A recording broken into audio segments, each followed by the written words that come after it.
हाय, मैं विकास उपाध्याय।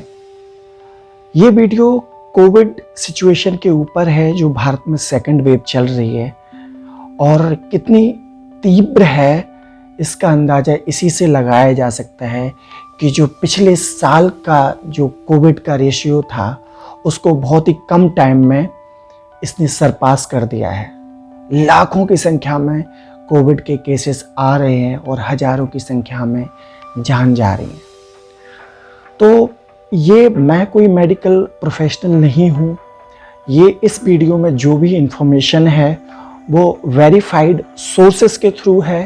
तो इस वीडियो में मैं ये बताने की कोशिश करूँगा कि क्या चीज़ें हम लोगों को करनी चाहिए और क्या चीज़ें नहीं करनी चाहिए। अगर आपको कोविड हो गया है तो आपको क्या क्या चीज़ें फॉलो करनी है, क्या प्रिकॉशंस लेने हैं, वो इस वीडियो के माध्यम से मैं आपको वो सारी इन्फॉर्मेशन बताने की कोशिश करूँगा। एक चीज़ और है, जैसे कि पिछले लॉकडाउन में हुआ था कि बहुत सारे लोग जगह जगह पे फंस गए थे। जो लोग बाहर काम करते थे, कोई दिल्ली में काम कर रहा था, कोई महाराष्ट्र में काम कर रहा था, अदर पार्ट्स ऑफ इंडिया से हम सब कहीं ना कहीं काम कर रहे थे। अचानक से लॉकडाउन हुआ और सारे के सारे लोग वहीं फंस गए। कुछ लोगों को इससे बहुत सारी प्रॉब्लम हो ये रहा है अभी करंट की सिचुएशन में कि गवर्नमेंट ने पूरी तरीके से लॉकडाउन नहीं किया है। कुछ जगह पे पार्शियल लॉकडाउन्स हैं, बहुत सारी रिस्ट्रिक्शन के साथ में, और कुछ जगह पे कुछ चीज़ों का जैसे नाइट कर्फ्यू है या टाइमिंग्स का डिसाइड कर दिया गया है, बट पूरी तरीके से लॉकडाउन नहीं है। और इस चक्कर में हो क्या रहा है कि एक लोगों में एक डर का माहौल है और वो लोग शहरों से गांव की तरफ जा रहे हैं। बट एक चीज़ यहाँ पे हो रही है, जो लोग शहरों से गांव में जा रहे हैं उन लोगों से मेरा निवेदन है कि आप लोग प्लीज़ अपना तो ख्याल रखें ही रखें, अपने घर वालों का भी ख्याल रखिए। आपके ज़रिए वो वायरस कोविड-19 गाँवों तक पहुंच रहा है। शहरों में फिर भी एक लेवल पे इंफ्रास्ट्रक्चर है जिससे डील किया जा सकता है, बट गांव में अभी भी उस लेवल की फैसिलिटीज़ नहीं है। एक RT-PCR टेस्ट की रिपोर्ट आने में भी काफ़ी टाइम अभी भी लगता है, 72 घंटे कहीं कहीं पे, और उससे ज़्यादा भी लग रहे हैं। तो आपसे गुजारिश है, अगर आप शहरों से गांव की तरफ जा रहे हैं तो प्लीज़ कुछ टाइम के लिए अपने आप को आइसोलेट करके रखिए अपने फैमिली से, अपने बच्चों से, क्योंकि हो सकता है आपको वो सिम्टम्स पता ना चलें और आपके अंदर कोई माइल्ड सिम्टम्स हों और आप सोच रहे हों कि मुझे तो फीवर है, जुकाम है, खांसी है। कुछ दिन के लिए अपने आप को अदर लोगों से दूर करिए। अभी मैंने काफ़ी जगह से पता चला और गांव में भी जब बात करता हूँ, बिकॉज मैं भी एक गांव से ही आता हूँ, तो पता चलता है कि इस तरीके के केसेस बहुत सारे आ रहे हैं और गांव में भी ये कोविड की सिचुएशन बहुत तीव्र गति से फैल रही है। तो प्लीज़ अपना ख्याल रखिए, अपने घर वालों का ख्याल रखिए और कुछ टाइम के लिए अपने आप को थोड़ा सा सोशल डिस्टेंस करके रखिए, अपने आप को आइसोलेट करके रखिए, अपने आप से और फैमिली से ज़्यादा दूरी बना के रखिए कुछ दिन के लिए। अगर आपको सब कुछ नॉर्मल लगता है तो फिर आप एक दूसरे से मिल सकते हैं, बट आप अपनी सुरक्षा अपने हाथ में ही है। जितने आप प्रिकॉशन लोगे उतने ही आप और आपकी फैमिली के लिए ये चीज़ ज़्यादा सही होगी। दूसरी दो अहम बातों पे अब बात करेंगे। ये तो था जो लोग शहरों से गांव वापस आ रहे हैं। मेन चीज़ ये हो रही है अभी की करंट की सिचुएशन में कि बहुत सारे लोग फिंगर पॉइंटिंग कर रहे हैं कि गवर्नमेंट ये नहीं कर रही है, गवर्नमेंट वो नहीं कर रही है, या डॉक्टर्स ये नहीं कर रहे हैं, या डॉक्टर्स वो नहीं कर रहे हैं। बहुत सारे रीज़न आपके पास में हो सकते हैं फिंगर पॉइंटिंग करने के लिए। तो प्लीज़ दोस्त, मेरा ये आप लोगों से निवेदन है कि फिंगर पॉइंटिंग से कुछ हासिल नहीं होने वाला है, बिकॉज हर एक चीज़ का एक इंफ्रास्ट्रक्चर होता है और अगर ओवर कैपेसिटी में अगर चीज़ें आएंगी तो कोई भी सिस्टम होगा, कितनी भी बड़ी व्यवस्थाएं होंगी, वो कहीं ना कहीं कुछ ना कुछ उसमें कमियां आएंगे। सो अगर आप दूसरी तरफ से सोचते हो, आप सबसे जो बेटर है और ज़रूरी है, बिकॉज जो चीज़ें हो रही हैं वो हम लोगों के कंट्रोल से बाहर हैं। हमें इन चीज़ों से दूर रह के हमें अपने आप को प्रोटेक्ट करने के बारे में सोचना चाहिए। हमें अपनी फैमिली को इस वायरस से दूर रखना है, हमें इन चीज़ों के बारे में सोचना चाहिए। तो अगर आप इस दूसरी तरीके से सोचते हो, आई थिंक करंट के टाइम में ये सिचुएशन एक बेटर अप्रोच है, जिससे आप और आपकी फैमिली सेफ रहेगी इस कोविड जो पैंडेमिक चल रहा है। तो इस चीज़ में सेकंड जो ऑप्शन था, इससे हम लोग कैसे डील कर सकते हैं, इसके वही सारे उपाय हैं जो हम लोगों ने वर्ष पहले सुने थे, पिछले साल हम लोगों ने सुने हैं।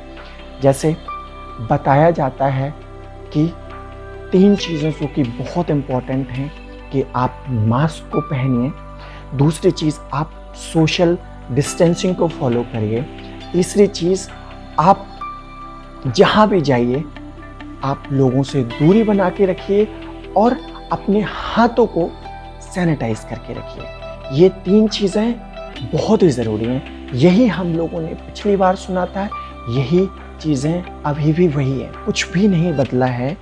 जो पहले की सिचुएशन थी वही सारे मेजर्स अभी भी हैं और वो इफ़ेक्टिव हैं। सो प्लीज़ वेयर मास्क लगाइए, दूसरी सोशल डिस्टेंसिंग करिए और अपने हाथों को रेगुलर इंटरवल से साबुन से या हैंड सैनिटाइजर से सैनिटाइज करके रखिए। ये चीज़ें आपको और आपके परिवार को कोविड से बचाव में सहायता करेंगे।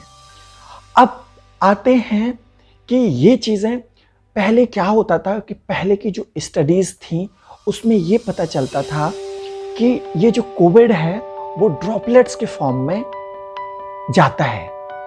ड्रॉपलेट्स के फॉर्म में मतलब जैसे कि बात करते टाइम पे कोई चीज़ है, जैसे माइक पे ऊपर चला गया या हम कहीं बैठे हैं उस जगह पे हम लोग को कि जो बोलने से या छींकने से तो ड्रॉपलेट्स जो फैल जाते थे और उससे किसी दूसरे को इफ़ेक्ट होते थे। लेकिन ये सेकंड वेव की जो स्टडी है उसमें ये सामने आ रहा है कि ये जो वायरस है वो एयरबॉर्न है, हवा में फैल रहा है। तो ये जो हवा में फैल रहा है, इसके लिए अगर आप मास्क यूज़ करते हैं और आप अगर सोशल डिस्टेंसिंग फॉलो करते हैं तो बहुत कम चांसेस हैं कि आप कोविड से अफेक्ट करेंगे। इस चीज़ का आप जब भी बाहर निकल रहे हैं तो आप मास्क का प्रयोग ज़रूर से ज़रूर करिए। ये चीज़ अपने आप को और अपने हर एक फैमिली मेम्बर्स को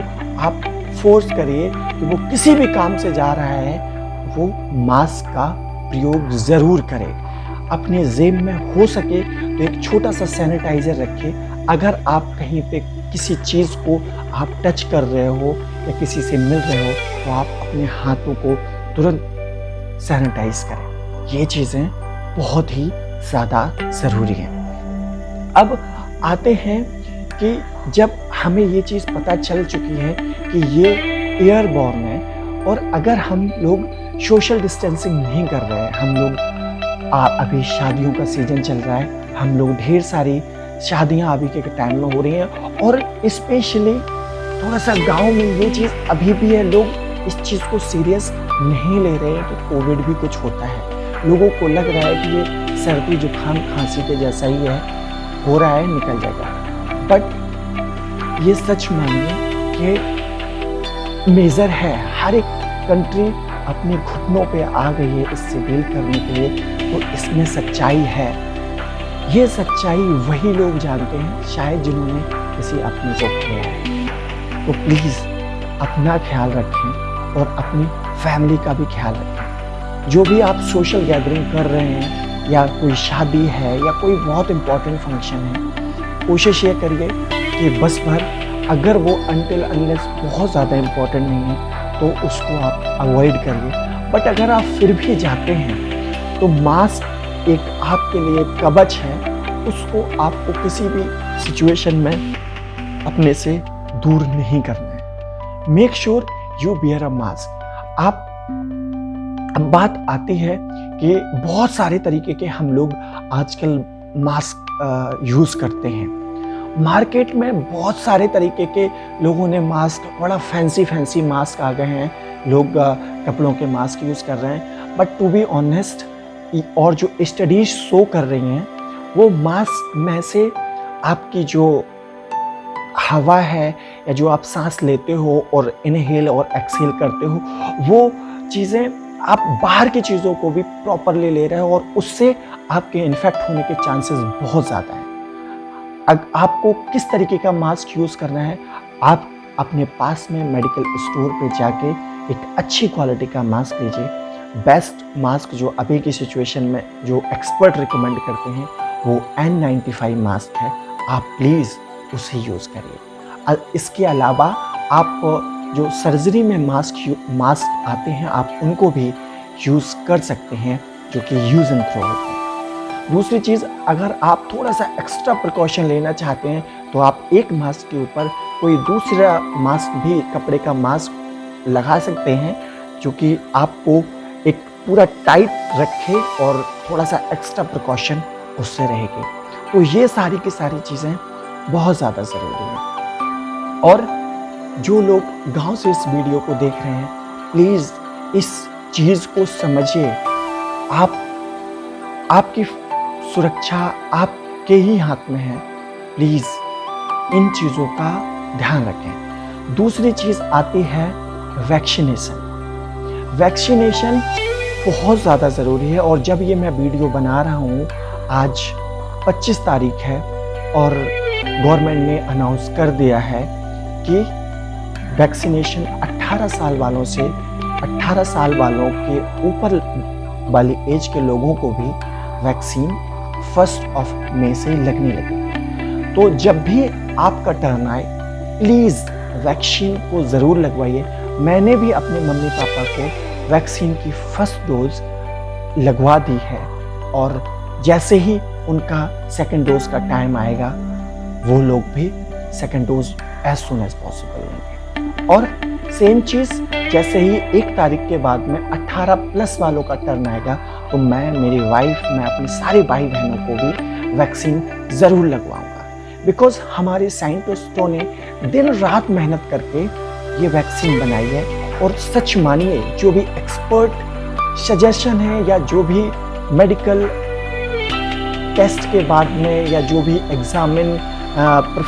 मेडिकल प्रोफेशनल्स ने किया है, ये वेबसाइट एकदम सेफ है और सिक्योर है, और ये आपको और आपकी फैमिली को कोरोना से लड़ने के लिए मदद करेगी। जैसा कि अब एक चीज़ बहुत सारे लोगों में भी अभी भी एक मिथ है, वो लोग कहते हैं कि वैक्सीन नहीं लगवाना है, इससे कुछ ये हो जाएगा, वो हो जाएगा, और ये स्पेशली ये चीज़ गांव में अभी भी बहुत ज़्यादा भ्रम है। लोग वैक्सीन नहीं लगवा रहे हैं, जबकि उनके पास में एक बहुत अच्छी अपॉर्चुनिटी है। इजीली वैक्सीनेशन हर जगह पे की जा रही है, हर गांव में, हर जगह पे आपको वैक्सीन इजीली अवेलेबल है, जो कि अभी तक 45 साल से ऊपर के लोगों को है। प्लीज़ मेरा आप लोगों से निवेदन है कि आप लोग वैक्सीनेशन का फ़ायदा उठाइए और ज़्यादा से ज़्यादा अपने आप को और अपने फैमिली मेम्बर्स को वैक्सीनेशन के लिए प्रोत्साहित कीजिए। ये जितनी भी स्टडीज़ आई हैं अभी तक के, जो भी मेडिकल फील्ड से हैं, सारी वैक्सीन जो भी all over the world, Bharat में या भारत के दूर बनी है, वो वैक्सीन की जो इफ़ेक्टिव रेंज है वो 70 से 90% के बीच में इफ़ेक्टिव हैं। तो ऐसा नहीं है कि अगर आपने वैक्सीन की दोनों डोजेज लगवा ली हैं तो आप 100% प्रूफ हो कि आपको कोविड नहीं होगा। हो सकता है कि कुछ % चांसेस हैं आपको कोविड हो जाएगा, बट इस वैक्सीन के लगाने से आपको ये फ़ायदा होगा कि वो कोविड बहुत ही माइल्ड होगा। वो जो भी सिम्टम्स होंगे वो बहुत ही नॉर्मल होंगे, और वो वैसे ही होंगे जहाँ पे हम लोग फील करते हैं जैसे फीवर हो गया है, जैसे सर्दी या खांसी या जुकाम। इसलिए वैक्सीन का लगवाना बहुत ज़्यादा ज़रूरी है। दूसरी चीज़ ये है कि आपको मेडिकल कंडीशन जो अभी की सिचुएशन में बहुत ज़्यादा है, ये वैक्सीन आपको कोविड से लड़ने में सहायक होगी और बहुत ही नेग्लेजिबल चांसेस होंगे कि आपको हॉस्पिटल या हॉस्पिटलाइजेशन की ज़रूरत पड़ेगी।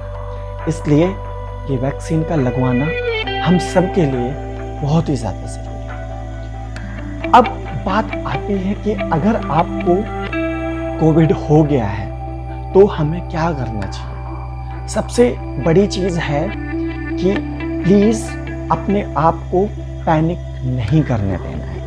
आपको पॉजिटिव रहना है अगर कोविड आपको हो गया है तब भी, क्योंकि एक चीज़ याद रखिए, जो भी हम लोगों के पास में स्टडीज़ या जो भी अभी तक के मेडिकल फील्ड की जो रिपोर्ट्स हैं वो यही कहते हैं कि 98% लोग इस कोविड से रिकवर हो जाते हैं और प्रॉपरली फाइन हो जाते हैं। 1 से 2% केसेस में ही हमें मेडिकल या हॉस्पिटलाइजेशन या सांस लेने में प्रॉब्लम और ये होता है कि जहाँ पे हमें हॉस्पिटल में जाके एडमिट होना। तो सबसे ज़्यादा ज़रूरी है कि आप अपने आप को पैनिक ना होने दें, या आप किसी लव्ड वंस को ये कोविड हो गया है तो आप हिम्मत से काम लें और सावधानी बरतें, प्लस पैनिक बिल्कुल भी ना करें। आप घर पे रह के सबसे पहले आप जिस किसी को भी कोविड हुआ है आप उसे होम आइसोलेट या कहीं पे आइसोलेट करें। और सबसे ज़्यादा ज़रूरी है कि आप 2 चीज़ें अपने पास में रखिए, एक तो थर्मामीटर और जो कि आपके टेम्परेचर को मेज़र करने के लिए ज़रूरी होगा, और दूसरी चीज़ एक ऑक्सीमीटर रखिए जो कि ऑक्सीजन के लेवल को मेज़र करने के लिए लाभदायक है।